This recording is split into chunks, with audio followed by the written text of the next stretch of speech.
Today we're kicking off our series in the book of Exodus. And we're looking at this series because Exodus teaches us that no matter what's going on in our lives, even in the midst of struggle, we can trust God. And when Exodus 1 kicks off like this, these are the names of the sons of Israel who came to Egypt with Jacob, each with his household. And then it gives us a bunch of names over the next 5 verses. What's happening here is that Exodus takes place right after the end of Genesis. And what happened in Genesis is that God came to a man named Abraham.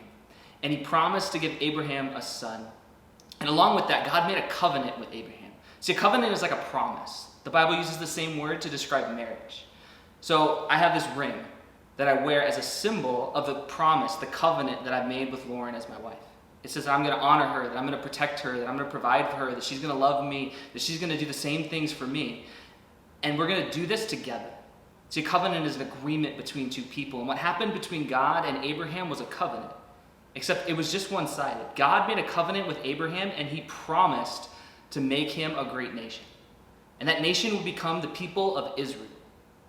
Now, what happened at the end of Genesis is that Jacob, whose name gets changed to Israel, has a bunch of sons.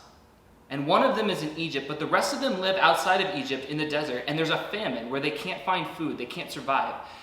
But because they have a son in Egypt, a brother in Egypt, they're able to travel there. And God provides for that family. He provides food, he provides shelter, he provides a place for them to grow and thrive. And so their children begin to have children. And those children begin to have children. And so generations continue to thrive and to grow. And we see that in verse 7 of this first chapter.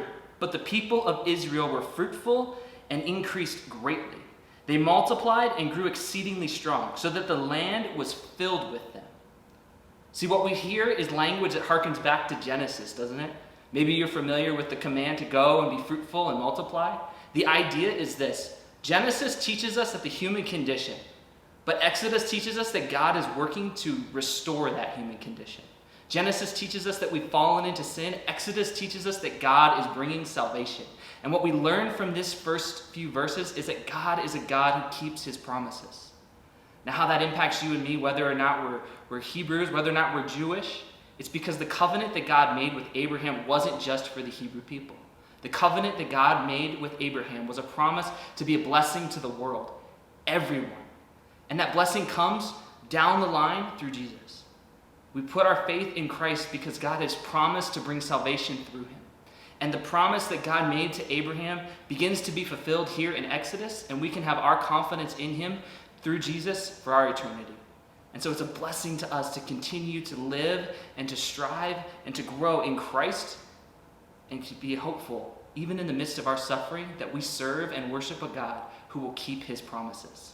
As we kick off this new series in the CY Daily, we're going to be looking at this through the lens that God is keeping his promises even in the midst of the struggles in our own lives, because we can trust in him, because he's shown himself that he's worthy to be trusted in.